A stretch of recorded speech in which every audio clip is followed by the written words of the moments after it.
역대상 4장 9절에서 10절까지 말씀입니다. 역대상 4장 9절에서 10절까지 말씀.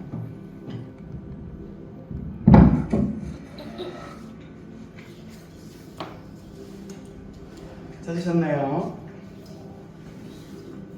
9절이요? 4장 9절에서 10절까지 말씀 2절입니다. 네, 아멘. 자, 4장 9절에서 10절 찾으셨으면 우리 두 구절이니까 우리 같이 합독해 보도록 하겠습니다. 4장 9절, 역대상 4장 9절입니다. 같이 시작. 야베스는 그의 형제보다 귀중한 자라. 그의 어머니가 이름하여 이르되 야베스라 하였으니 이는 내가 수고로이 낳았다 함이었더라. 야베스가 이스라엘 하나님께 아뢰어 이르되 주께서 내게 복을 주시려거든 나의 지역을 넓히시고 주의 손으로 나를 도우사 나로 환난을 벗어나 내게 근심이 없게 하옵소서 하였더니 하나님이 그가 구하는 것을 허락하셨더라. 같이 다시 한 번만 읽어볼게요. 시작. 야베스는 그의 형제보다 귀중한 자라. 그의 어머니가 이름하여 이르되 야베스라 하였으니 이는 내가 수고로이 낳았다 함이었더라. 야베스가 이스라엘 하나님께 아뢰어 이르되 주께서 내게 복을 주시려거든 나의 지역을 넓히시고 주의 손으로 나를 도우사 나로 환난을 벗어나 내게 근심이 없게 하옵소서 하였더니 하나님이 그가 구하는 것을 허락하셨더라. 아멘. 오늘은 정체성이라는 제목으로 하나님 말씀 받겠습니다. 정체성이라는 제목으로 하나님 말씀 받겠습니다. 우리 샤워 옆 사람 앞뒤 사람 인사할 거예요. 네, 사랑합니다. 사랑합니다. 사랑합니다. 사랑합니다. 사랑합니다. 네, 한 번 더 할게요. 보고 싶었습니다. 보고 싶었습니다. 자, 여러분 너무나 보고 싶었습니다. 여러분 한 사람 한 사람이 너무 귀중해서 너무나 보고 싶었습니다. 오늘은 정체성이라는 제목인데요. 우리가 말씀을 예전에 한번 이 본문을 가지고 했는데 내용은 전혀 다른 방향으로 좀 이렇게 다가오면서 오늘 말씀을 전하려고 합니다. 우리는 어떻게 분명한 정체성을 가질 때 하나 행복한 삶을 살아갈 수 있어요. 그죠? 내가 어떤 정체성을 가지느냐에 따라서 우리가 행복한 삶을 살지 못할지 우리가 알 수 있습니다. 분명한 정체성이 없이 살아가면 작은 문제와 어려움에도 좌절하고 낙심하는 인생을 살아갈 수밖에 없습니다. 정체성이라는 것은 우리가 존재하는 이유를 말해주는 거예요. 분명한 정체성을 바탕으로 자신의 존재 이유를 정확하게 알 때 뚜렷한 인생의 꿈과 목표가 생기고요. 또 그 꿈과 목표를 이루기 위해 최선을 다하며 살아갈 수 있습니다. 유다 지파 가운데 한 사람이었던 야베스는 하나님께 복을 받은 사람으로서 그의 삶을 통해서 우리가 소유해야 할 그 정체성이 무엇인지를 발견할 수가 있어요. 오늘 말씀을 통해서 우리가 가져야 할 정체성에 대해서 우리에게 주시는 세 가지 영적인 교훈을 한번 살펴보기 원합니다. 그것은 뭐냐면 첫 번째로 우리가 귀중한 존재라는 겁니다. 야베스는 그 형제들보다 귀중히 여김을 받는 존재였습니다. 왜냐하면 그의 어머니가 고통 중에서 그를 낳았다라고 말하기 때문입니다. 수고로이 낳았다 함이더라 라고 9절에 말씀하고 있죠. 이 말은 뭘 얘기하냐면 또한 이 이름이 수고롭다라는 이름인 거예요. 그리고 고통 이런 이름이었다는 말이기도 합니다. 그렇게 수고로이 낳은 야베스가 귀중히 여김을 받고 태어났다라고 말씀하고 있는 거예요. 그렇습니다. 우리도 야베스 같은 존재예요. 야베스가 귀중한 존재로 태어났고 좀 수고롭고 고통 가운데 엄마가 태어나게 되었지만 정말 힘든 가운데 태어났지만 우리도 그런 존귀한 여김을 받을 수 있는 존재라는 거죠. 받을 수 있는 게 아니라 존귀 여김을 받는 존재라는 겁니다. 왜냐하면 예수님께서 십자가 고난을 통해서 우리를 낳으셨기 때문이에요. 예수님께서는 우리에게 구원의 문을 좀 많이 줄여진 것 같아요. 조금만 더 키워주세요. 네, 너무 많이 준 것 같아요. 네, 예, 어디까지 했냐? 예수님이 십자가에 네, 예수님 그렇게 맞아요. 우리를 낳으셨기 때문에 그래요. 예수님께서는 우리에게 구원의 문을 열어주시기 위해 하늘 보좌, 그러니까 하나님의 아들로서 하늘 보좌 가운데 있다가 그것을 버리시고 인간의 몸으로 오셔서 온갖 멸시와 천대 그리고 손가락질 등등 여러 가지를 받으시고 십자가에서 죽으셨어요.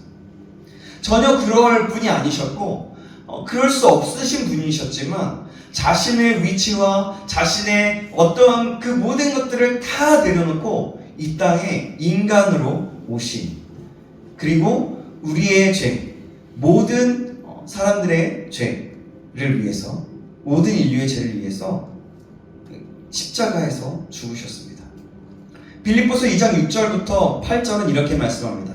그는 근본 하나님의 본체시나 하나님과 동등됨을 취할 것으로 여기지 아니하시고 오히려 자기를 비워 종의 형체를 가지사 사람들과 같이 되셨고 사람의 모양으로 나타나사 자기를 낮추시고 죽기까지 복종하셨으니 곧 십자가에 죽으시리라. 아멘. 이렇게 말씀합니다. 제가 얘기했던 내용의 말씀이 그대로 담겨져 있죠. 빌립보서에. 예수님의 그 고귀한 희생으로 우리 모두가 하나님의 존귀한 자녀가 되었어요.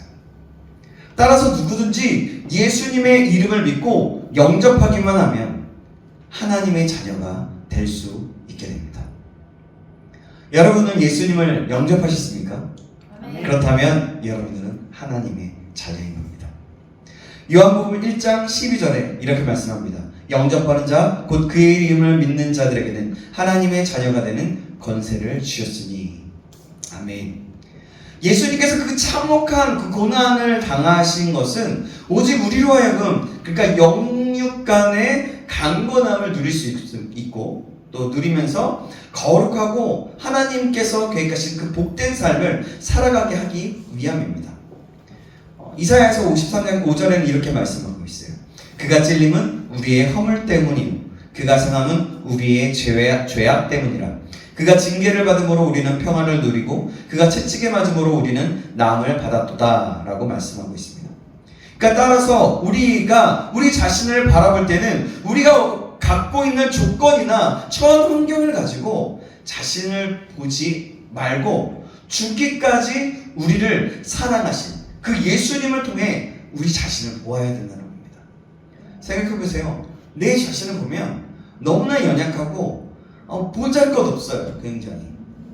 그리고 내가 뭔가를 이룰 것 같지만 절대로 내 힘으로 뭔가 하려고 하면 항상 그르치게 되고 일이 꼬이고 다 망한다라는 것을 볼 수가 있어요. 요즘 우리 사람들 말로 망하는 것을 볼 수가 있어요. 그런데요, 우리가 이곳에서 어떠냐면 내 뜻대로 내 감정, 내 생각대로 하는 것이 아니라 예수 그리스도의 이름을 힘입고 예수 그리스도의 사랑으로 인한 하나님의 자녀로서의 그 모습을 통해서 본다면, 예수님을 통해서 본다면 우리 자신이 존귀하고 우리 자신이 그것에서 내가 생각하는 것보다 더 좋은 방향으로 갈 수 있게 된다는 거예요. 더 잘 풀어질 수 있다는 겁니다. 그러니까 나의 가치를 평가하는 기준이 더 이상 나 자신이나 세상에 속한 그 어떤 것이 되어서는 안 된다라는 겁니다. 고린도전서 6장 19절에서 20절은 이렇게 말씀합니다. 너희 몸은 너희가 하나님께로부터 받은 바 너희 가운데 계신 성령의 전인 줄을 알지 못하느냐. 너희는 너희 자신의 것이 아니라 값으로 산 것이 되었으니 그런즉 너희 몸으로 하나님께 영광을 돌리라 라고 말씀하고 있어요. 우리가 예수님을 믿고 구원받았으면 이제 죄 많고 허물 많았던 내가 사는 것이 아닌 거예요. 그러니까 내가 사는 게 아니라는 거예요. 우리 옛사람은 예수님과 함께 십자가에 못 박혀 죽었고 이제는 내 안에 예수님께서 함께 사시는 겁니다. 예수님께서 사신다는 것은 내가 죽고 내가 없어지면서 내 존귀한 나 자신, 내 생각, 그러니까 나의 어떠한 내 존재가 없어진다는 의미가 아니라 예수님이 나의 몸에 같이 나와 살아감으로 내 자신 존재가 같이 예수님처럼 살아간다는 의미인 거예요. 이해되시죠? 네. 아멘. 신명기 33장 29절은 이렇게 말씀합니다. 이스라엘이여 너는 행복한 사람이로다. 여호와의 구원을 너같이 얻은 백성이 누구냐? 그는 너를 돕는 방패시요 내 영광의 칼이시로다. 내 대적이 내게 복종하리니 내가 그들의 높은 곳을 밟으리로다. 아멘. 이렇게 말씀합니다. 430년 동안 애굽에서 지금의 이집트에서 노예 생활을 하던 그 이스라엘 백성은 하나님의 은혜로 구원받아서 해방을 받게 되고 축복의 땅, 그 가나안 땅에 들어가게 된 행복한 사람이다라는 겁니다. 예수님을 믿고 구원받은 주님의 백성 우리도 바로 같은 행복한 사람이라는 겁니다. 우리는 참으로 행복한 하나님의 자녀가 되었어요. 예수님을 믿고 하나님의 자녀가 된 우리는 더 이상 과거에 얽매여 절망하지 않는 존재가 됩니다. 왜냐하면 하나님께서 우리를 귀하게 보고 계시고 우리는 하나님의 축복을 받은 자녀가 되었기 때문인 거예요. 여러분 이 사실을 꼭 기억하시기 바랍니다. 이사야서 43장 1절은 이렇게 말씀합니다. 야곱아 너를 창조하신 여호와께서 지금 말씀하시느니라. 이스라엘아 너를 지으신 이가 말씀하시느니라. 너는 두려워하지 말라. 내가 너를 구속하였고 내가 너를 지명하여 불렀나니 너는 내 것이라 라고 말씀합니다. 하나님께서 그의 백성을 구원하시고 지명하여 부르셨습니다. 우리는 그러니까 하나님의 소유이고 하나님께 속한 자들인 거예요. 하나님께서 우리 이름을 하나하나 불러가면서 내가 너를 지명하여 불렀다. 이스라엘을 불렀지만 그 이스라엘의 한 사람 한 사람 부르시고 또 우리 한 사람 한 사람을 그렇게 불러서 너는 내 것이다. 내가 너를 구속하였다. 라고 말씀한 거예요. 두려워하지 말아라. 라고 말씀하시는 거죠. 우리는 하나님의 눈에 매우 고배롭고 존귀한 존재가 되었기 때문입니다. 또 이어서 이사야서 44장 4절에 보면 내가 내 눈에 보배롭고 존귀하며 내가 너를 사랑하였은즉 내가 내 대신 사람들을 내어주며 백성들이 내 생명을 대신하리니 라고 말씀합니다. 그 누가 뭐라 해도 우리는 하나님께 사랑을 받았고 사랑을 받고 있는 그런 귀한 존재라는 겁니다. 비록 어떤 사람은 장애가 있기도 하고 어떤 사람은 가진 것이 없다고 하더라도 어떤 사람은 배운 것이 없다고 하더라도 이 자리에는 그런 사람이 없겠죠. 하지만 우리가 어떤 연약한 존재라도 우리 자신이 어떠한 상황에 어떠한 사람일지라도 절망 가운데 있는 사람일지라도 우리는 하나님께 사랑받고 있는 귀중한 존재라는 겁니다. 아멘. 아시아 최초의 장애인 파일럿 최영재라는 분이 계신데 그런 집사님이 계십니다. 그는 3살 때 고열을 심하게 앓고 나서 소아마비에 걸렸다고 해요. 백신이 없던 시절이라 하루아침에 하반신 마비, 장애인이 되었습니다. 그는 걷지 못하는 자신과는 달리 2 날개로 마음껏 날아다니는 비행기가 부러웠습니다. 하지만 자신이 비행기 조종사가 된다는 것은 꿈에 불과해 보였고 아무것도 할 수 없다는 생각에 더 크게 절망했습니다. 그러나 그는 친구를 통해 처음 교회를 가게 되었고 미국에 이민 간 뒤에 인격적으로 하나님을 만나면서 자화상이 바뀌기 시작합니다. 하나님의 은혜로 컴퓨터 프로그래밍을 전공하고서 미국의 많은 기업으로부터 러브콜을 받아요. 그래서 이베이에서 이베이 알죠? 이베이에서 소프트웨어 엔지니어로 일하게 되었다고 합니다. 그런데 어느 날 양팔이 없는 여성 파일럿인 그 제시카 쿡스라는 사람의 그 영상을 보면서 어릴 적 꿈이었던 파일럿에 도전을 하게 됩니다. 그의 나이가 그때 53세였대요. 53세.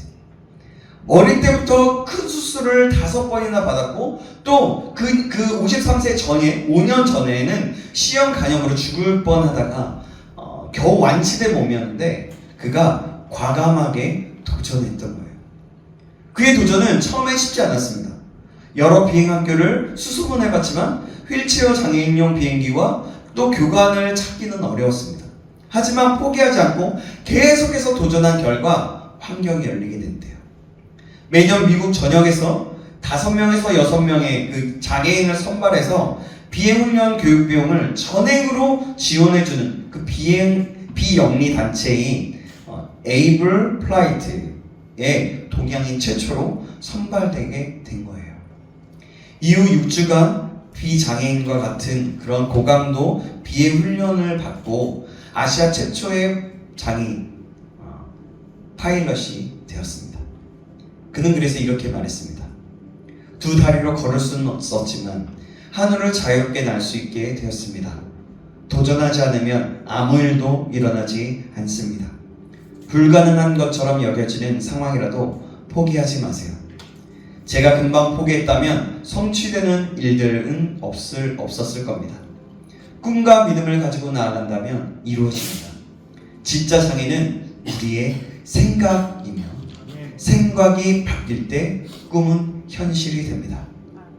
앞으로의 제 꿈은 우주선 비행을 하는 것입니다. 라고 말하고 했다고 합니다. 그렇습니다. 여러분 이 말을 들으면서 어떻습니까?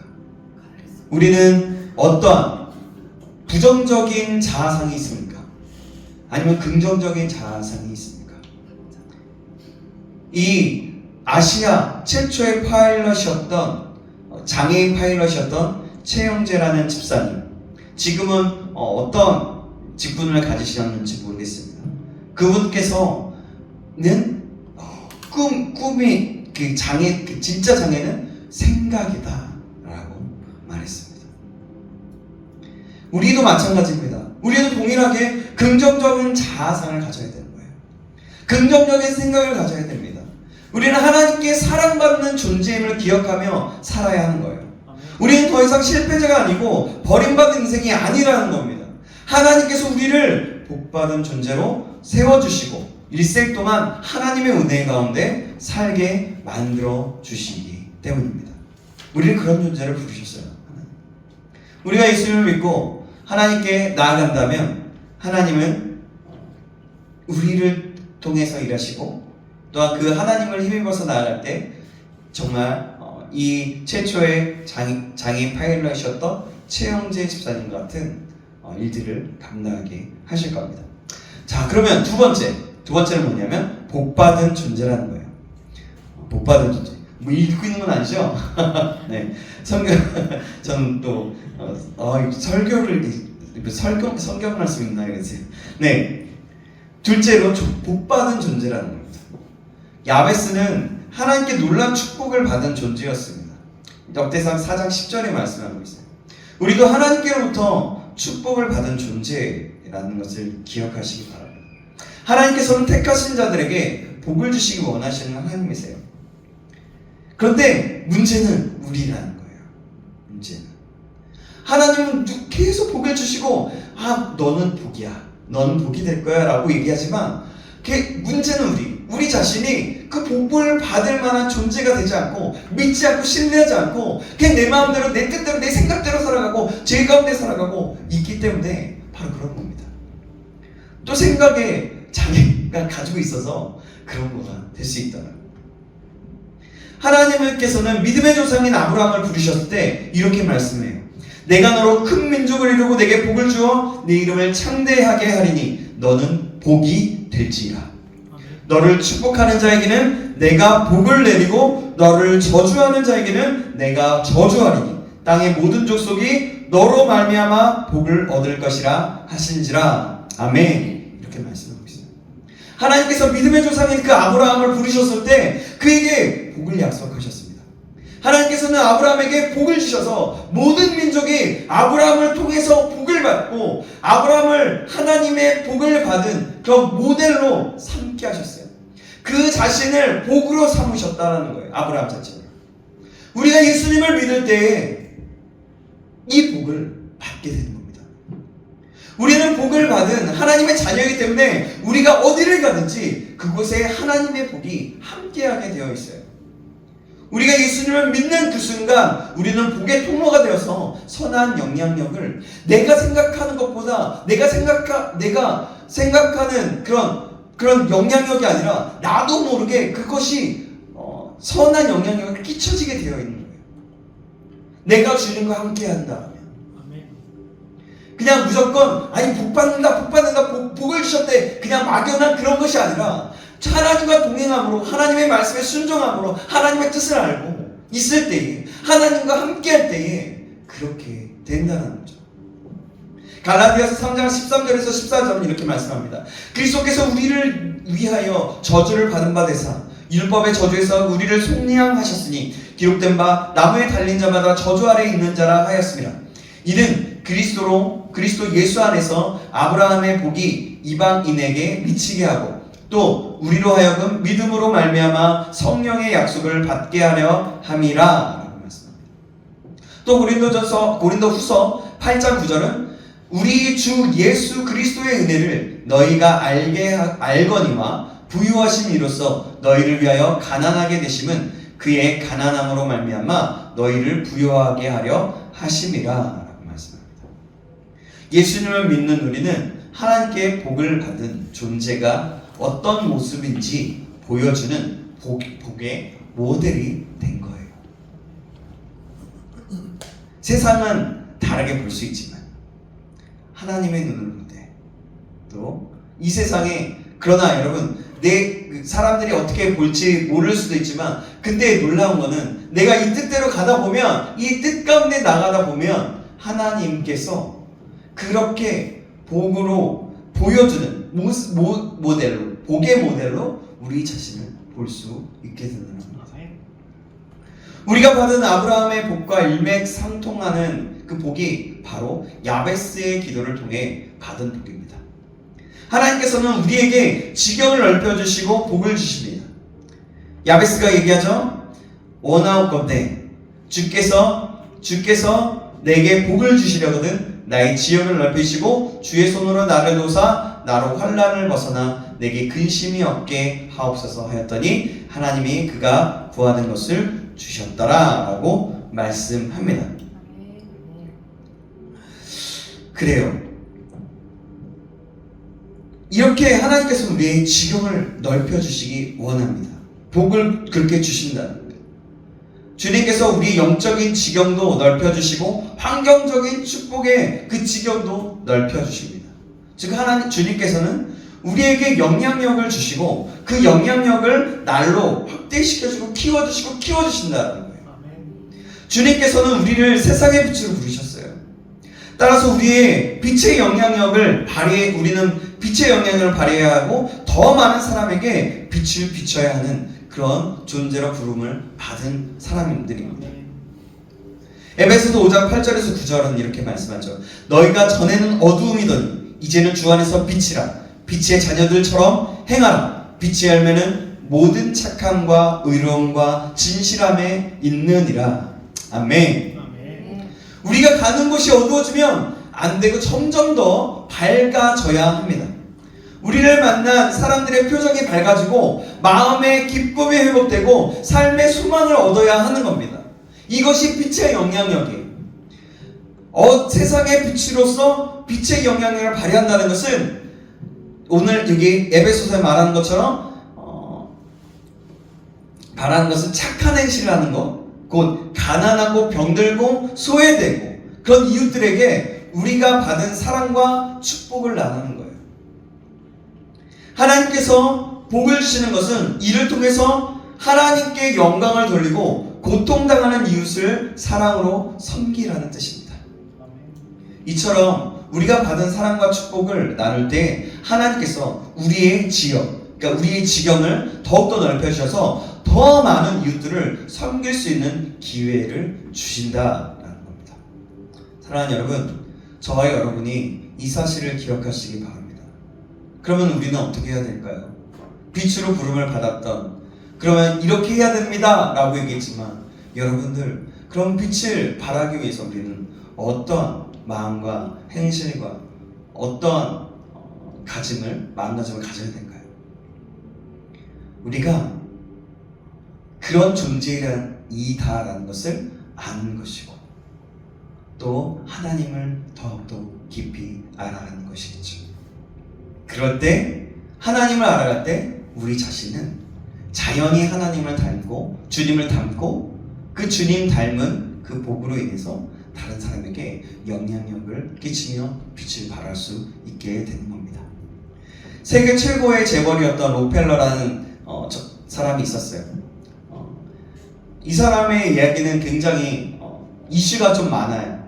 이 사람이 정말 하나님을 정말 근데 이 내용을 보면서 그냥 그것의 은혜를 받으시면 좋을 것 같아요.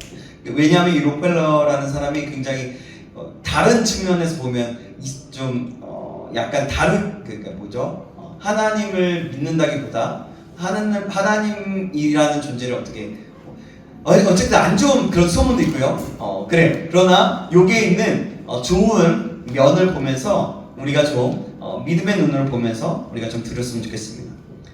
록펠러가 전 재산을 하나님의 영광을 위해서 내놓았다고 합니다. 그는 가난한 집안 출신으로 고등학교 학력이 전부였고 주급 4달러를 받으면서 일했던 평범한 청년이었습니다. 그런데 하나님의 복을 받아서 석유회사 스탠더드 오일을 창업해서 33세에 백만장자가 되었고 43세에는 미국 최고의 부자, 또 53세에는 세계 최고의 부자가 되었습니다. 돈이 많다고 해서 우와 여기 말고 네. 43세에는 미국의 최고의 부자고 아까 얘기했죠? 세계 최고의 부자. 하지만 미국 석유 시장의 95%를 독점하게 되자 그에 대한 여론이 악화되었고 게다가 55세 불치병으로 1년밖에 살지 못한다는 진단을 받았습니다. 이때부터 그는 자신이 지금까지 이웃을 위해 살지 못했다는 것을 깨닫고 자선사업가로 변신하여서 수많은 기부를 했습니다. 그런데 이후 1년밖에 살지 못한다던 그가 98세까지 장수를 누리는 복을 받았습니다. 특별히 미국 시카고 대학은 록펠러가 세운 학교입니다. 그는 시카고 대학 설립을 위해서 11조 5천억 원을 기부했습니다. 이 밖에도 세계 최대의 공익재단인 록펠러 재단과 록펠러의 의학연구소를 설립해서 병원을 짓고 또 4,928개 교회와 12개의 종합대학과 12개의 단과대학을 설립했습니다.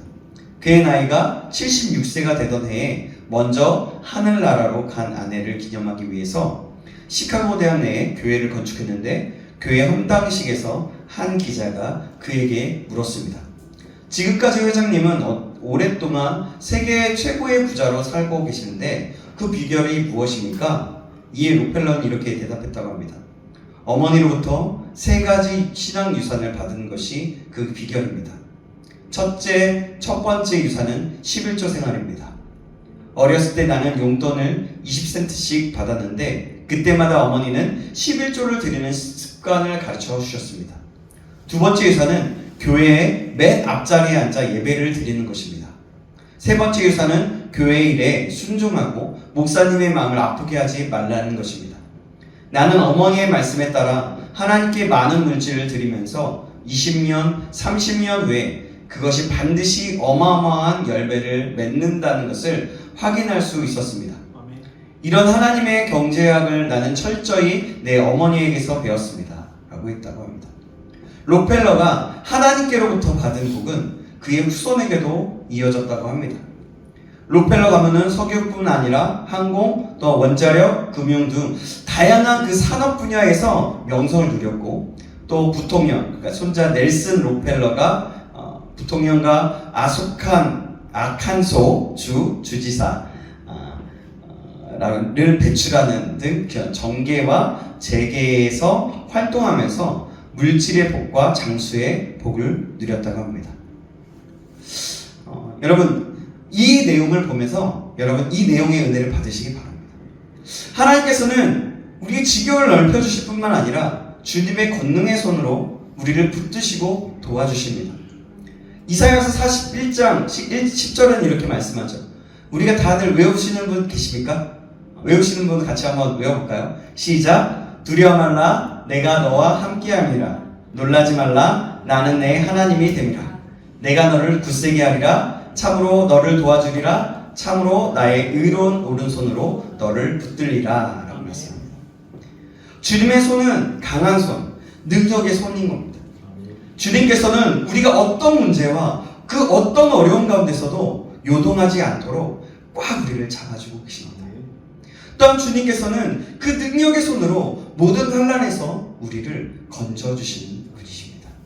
시편 121편 5절에서 8절은 이렇게 말씀합니다. 저희 가정이 요즘에 계속 외우는 말씀인데요. 이렇게 말씀합니다. 여호와는 너를 지키시는 이시라. 여호와께서 내 오른쪽에서 내 그늘이 되시나니 낮의 해가 너를 상하게 하지 아니하며 밤의 달도 너를 해치지 아니하리로다. 여호와께서 너를 지켜 모든 환난을 면하게 하시며 또 내 영혼을 지키시리로다. 여호와께서 너의 출입을 지금부터 영원까지 지키시리로다. 아멘. 이렇게 말씀합니다. 여러분, 이 말씀을 들으면 어떠십니까? 이 말씀 자체로도 은혜가 되고 경외가 되지 않습니까? 뿐만 아니라 하나님께서는 우리를 근심이 없게 살게 해주신다고 계속 말씀하고 있죠. 시편 94편 19절은 이렇게 말씀합니다. 내 속에 근심이 많을 때에 주의 위안이 내 영혼을 즐겁게 하시나이다. 아멘. 우리가 예수님을 믿을 때 그 야베스의 기도가 우리에게도 이루어지게 되는 겁니다. 즉 우리는 많은 사람들에게 선한 영향력을 끼치고 주님의 도우심으로 형통하게 되고 환난에서 건짐을 받아서 평안을 누리며 사는 그런 복받은 존재가 되는 겁니다. 사실 이 야베스의 기도는 그래요. 기복주의라고도 얘기하고요. 막 여러 가지가 있습니다. 하지만 여러분, 이곳 안에 있는 하나님의 말씀, 그 진리를 좀 발견하면서 계속해서 듣기 원합니다. 자, 세 번째는 하나님께 인정받는 존재라는 겁니다. 하나님께서는 야베스의 기도에 응답해 주셨습니다. 하나님께서는 우리의 기도에 귀를 기울이시고 응답해 주십니다. 예레미야서 33장 3절에 뭐라고 말씀할까요? 이것도 너무나 잘하는 말씀인데, 너는 내게 부르짖으라. 내가 내게 응답하겠고 내가 알지 못하는 크고 은밀한 일을 내게 보이리라고 말씀하십니다. 우리가 주님께 간절히 부르짖어 기도하면 하나님께서는 우리의 기도를 응답하십니다. 시편 40편 1절에서 2절은 이렇게 말씀하죠. 내가 여호와를 기다리고 기다렸더니 귀를 기울이사 나의 부르짖음을 들으셨도다. 나를 기가 막힐 웅덩이와 수렁에서 끌어올리시고 내 발을 반석 위에 두사 내 걸음을 견고하게 하셨도다. 아멘. 하나님께서는 자녀들의 그 작은 신음소리에도 귀 기울이시고 간절히 구하는 자들에게는 더욱더 놀라운 축복과 기적을 예배하고 계신 거예요. 하나님께서 야베스의 기도에 응답해 주셨다는 것을 그를 인정해 주셨다는 겁니다. 잠언 15장 29절에 이렇게 말씀합니다. 여호와는 악인을 멀리하시고 의인의 기도를 들으시느니라. 아멘. 우리는 하나님의 자녀로서 하나님께 인정받는 삶을 살아가야 합니다. 사람의 인정과 칭찬에 얽매이거나 스스로 높이는 교만한 모습을 버려야 합니다. 아멘. 고린도후서 10장 18절은 옳다 인정함을 받는 자는 자기를 칭찬한 자가 아니요 오직 주께서 칭찬하시는 자니라. 아멘. 우리는 오직 내 생명의 근원이시고 우리의 삶의 주인이신 그 하나님께 인정받고 칭찬을 받아야 하는 사람들입니다. 하나님께 인정받는 자녀는 하나님의 자녀답게 살아가는 사람입니다. 우리가 하나님의 자녀다운 모습으로 살아갈 때 하나님께 인정을 받게 된다는 거예요. 우리는 항상 하나님의 자녀다운 모습으로 살고 있는지 돌아보고 또 돌아봐야 합니다. 내가 정말 하나님의 자녀답게 살아가는지. 하나님의 자녀다운 가장 분명한 모습은 화평케 하는 모습입니다. 싸움하고 분노하고 짜증내는 것이 아니라 화평케 하는 모습. 하나님의 자녀가 가는 곳에는 나뉜 마음이 한 마음이 되고 다툼과 갈등이 있는 곳에 화해와 용서가 임해야 합니다. 아무것도 아닌 일에 쉽게 분노하고 짜증내고 불평함으로 말미암아 하나님의 영광을 가려서는 안 된다라는 겁니다. 아멘. 친구 간에, 직장 동료 간에, 성도들 간에, 우리 또 크리스천으로서 함께 나아가는 사람들 간에, 또 가족 간에 불화를 일으키는 존재가 되어서는 안 된다라는 거죠. 시편 37편 8절에 분을 그치고 노를 버리며 불평하지 말라. 오히려 악을 만들 뿐이라 라고 말씀합니다. 우리는 화목해하는 자라는 그 정체성을 가지고 늘 긍정적인 말과 격려하는 말과 화해와 용서를 가져오는 말을 할 수 있기를 간절히 소망합니다. 하나님께서는 그런 사람의 입에서 나오는 그 기도를 응답해 주시고 그런 사람을 인정해 주십니다. 우리는 남은 생애 동안에 결코 다툼이나 분열이나 갈등을 일으키는 것이 아니라 화목하게 하는 직분을 감당하며 살겠다라고 결단하고 그렇게 살아갈 수 있기를 주님의 이름으로 축원합니다. 아멘. 고린도서 5장 18절 19절은 이렇게 말씀합니다. 모든 것이 하나님께로서 났으며 그가 그리스도로 말미암아 우리를 자기와 화목하게 하시고 또 우리에게 화목하게 하시는 직분을 주셨으니 곧 하나님께서 그리스도 안에 계시사 세상을 자기와 화목하게 하시며 그들의 죄를 그들에게 돌리지 아니하시고 화목하게 하는 말씀을 우리에게 부탁하셨느니라. 아멘. 사랑하는 여러분, 우리는 사랑이 무한하신 하나님의 자녀입니다. 모든 것의 근원이 되신 하나님의 자녀예요. 우리는 그런 존귀한 자입니다. 우리가 그래서 이 사실을 꼭 기억하시기 바랍니다. 그리고 하나님과 우리 사이를 십자가로 화목하게 하신 그 예수 그리스도의 사랑과 그 십자가로 함께하는 화목게 된 그런 존재, 그리고 그 십자가로 화목해 하신 예수 그리스도의 향기를 내뿜으며 예수 그리스도의 편지가 되며 또 생명을 살리는 사람, 관계를 회복시켜주는 사람, 꿈을 꾸고 희망을 주는 사람, 그런 사람이 되어서 하나님께 인정받는 우리 모두가 되시길 주님의 이름으로 축원합니다. 여러분, 뭐였어요? 오늘 본문을 통해서 우리에게 하시는 말씀, 우리가 존재가 어떤 존재, 어떤 정체성을 가지고 있다고요? 귀중한 존재, 하나님이 귀중하게 여기셨다. 그리고 복받은 존재. 세 번째로 뭐요? 인정받는. 그렇죠. 하나님께 인정받는 존재. 이 세 가지를 기억함으로요, 여러분, 우리 하루하루를 살아갈 때 정말 존귀한 자로서 우리 자신, 우리의 죄악과 우리의 민낯을 보면 아주 죄악에 빠져있고 아주 연약한 자들이지만 하나님 안에 있을 때 우리가 그런 존재인 것을 기억함으로 하나님 앞에 믿음으로 반응하며 달려갈 수 있는, 아까 말했던 향기를 내뿜고 그리스도의 편지가 되는 십자가로 화목케 하신 그 예수 그리스도의 사랑을 나누는 저와 여러분 되시길 다시 한번 주님의 이름으로 축원합니다. 기도하겠습니다. 살아계신 하나님 아버지, 너무나도 무한하시고 자비로우시며 사랑과 은혜로 우리를 풍성하게 우리가 어떤 존재인지 알게 하시고 그 사랑을 보여주심을 감사드립니다. 우리가 이것을 기억함으로 하나님, 우리가 정말 복받은 존재인 것을 알고 또한 하나님께 인정받는 존재인 것을 알며 또한 하나님 귀중한 존재인 것을 알아 우리의 이 정체성을 가지고 이 세상에 살아가 주님의 빛을 발하고 주님의 뜻을 이루며 주님의 영광 가운데 날마다 살아갈 수 있도록 도와주시옵소서. 귀중한 존재, 복받은 존재, 하나님께 인정받는 존재, 이제는 그 일에서 하나님의 영광을 위해서 날마다 살아갈 수 있도록 인도하여 주시옵소서. 살아계신 우리 구주 예수 그리스도의 이름으로 기도합니다. 아멘. 아멘. 우리가 이 시간에 함께 찬양하고 우리 찬양하겠습니다. 물이 바다 덮음같이 찬양하면서 이제는 주님, 내가 예수님의 심장으로 내가 어떤 존재인 줄 알고서 예수님의 심장으로 달려가기 원합니다. 온 세상이 주님을 바라보고 온 세상이 주님을 인정하는 것을 그 꿈을 꾸면서 내가 나아가기 원합니다. 이제 분열과 다툼과 갈등이 있는 곳에서 화평을 이루는 자 되길 원합니다.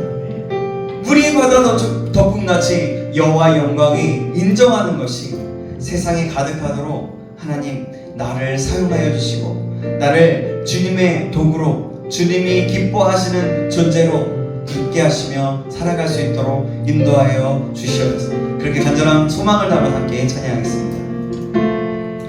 세상 모든 민족이 구원을 얻기까지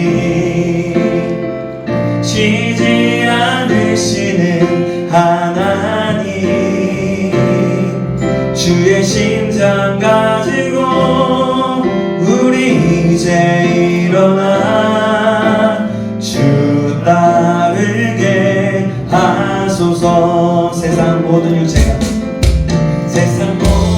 유체가 주의 영광 보도록 우리 부르시는 하나님. 주의 손가락 되어 주의 손가락 되어 세상을 치유하며 주 섬기게 하소서. 물이 바다 덮음같이 물이 바다 덮음같이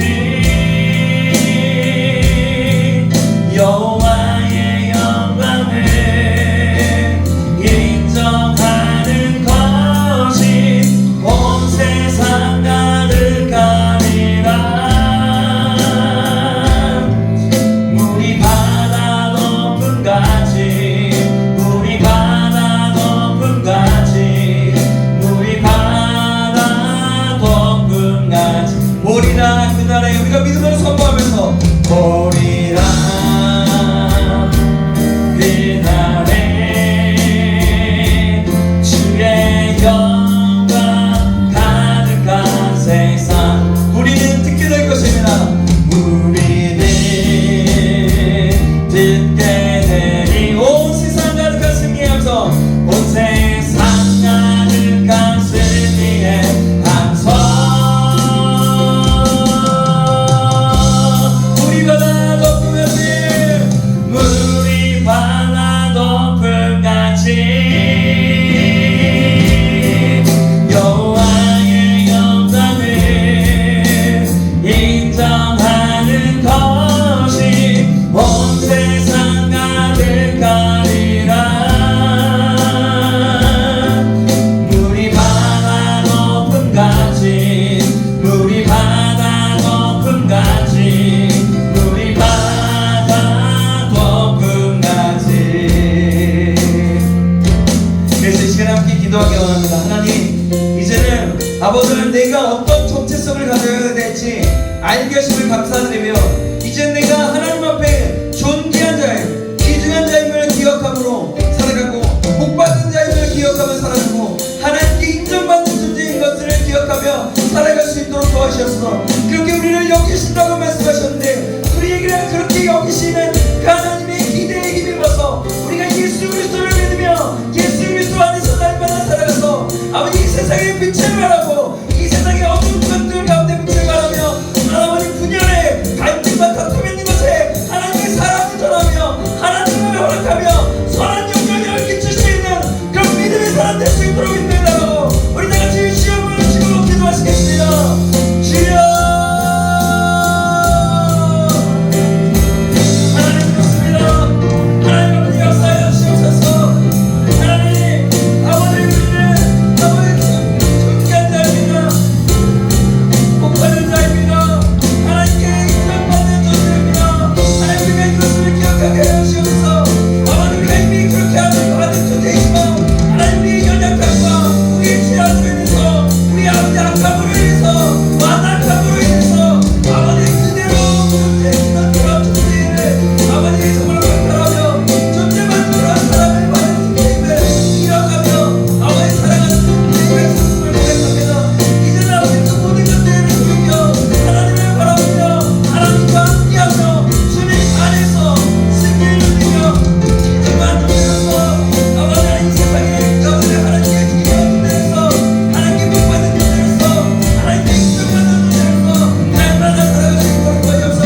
그래서 아버지 여호와의 영광을 인정하는 아버지 우리 받아놓은 여호와의 인정을 여호와의 영광을 인정하는 것들이 우리 삶 곳곳에서 일어나게 하여 주시고 하나님과 신령과 삶이 일어나는 곳에서 아버지를 용기하시며 아버지 이 세상의 빛을 바라며 아버지 나아갈 수 있는 예수님의 심장을 가진 자들 수 있도록 아버지 잡아주시길 간절히 소망합니다. 아버지 진짜 만나시길 간절히 소망합니다. 하나님 여호와의 영광을 인정하는 그 모든 것들이 인도하신 것을 믿고 주님을 찬양하며 기대합니다. 아버지 역사하여 주시옵소서. 하나님 그렇습니다. 하나님은 우리는 원래 하나님께로 아버지 존귀한 존재 복받은 존재, 하나님께서 기뻐하시는 인정하시는 존재로 하나님 우리를 그런 정체성을 가지고 살라라고 하나님은 말씀하셨습니다.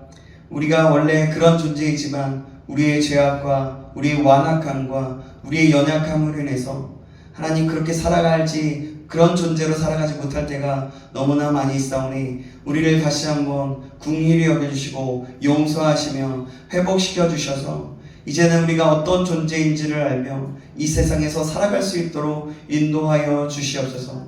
하나님이 주신 정체성을 가지고 하나님의 주님의 빛을 바라며 이 세상의 어두운 것들의 빛을 바라고 또한 아버지의 다툼과 분열과 갈등이 있는 것에 화평을 이루며 사랑을 나눌 수 있는 하나님의 존귀한 자녀로서 하나님의 복의 통로로서 날마다 사용되는 우리 한 사람 한 사람 될 수 있도록 주님 축복하여 주시옵소서. 그래야 우리 신천교회가 하나님 아버지 다시 한번 새롭게 되고 아버지 더 하나님이 인정하시는 그런 공동체 우리 신천교회 청년부 구루터기 청년부가 될 수 있도록 도와주시고 우리 아버지 또한 더욱더 나아가 우리 신천교회 전체가 될 수 있도록 함께 하시며 역사하여 주시옵소서. 그렇게 인도하시는 하나님을 바라봅니다. 기대합니다. 살아계신 예수님의 이름으로 기도합니다.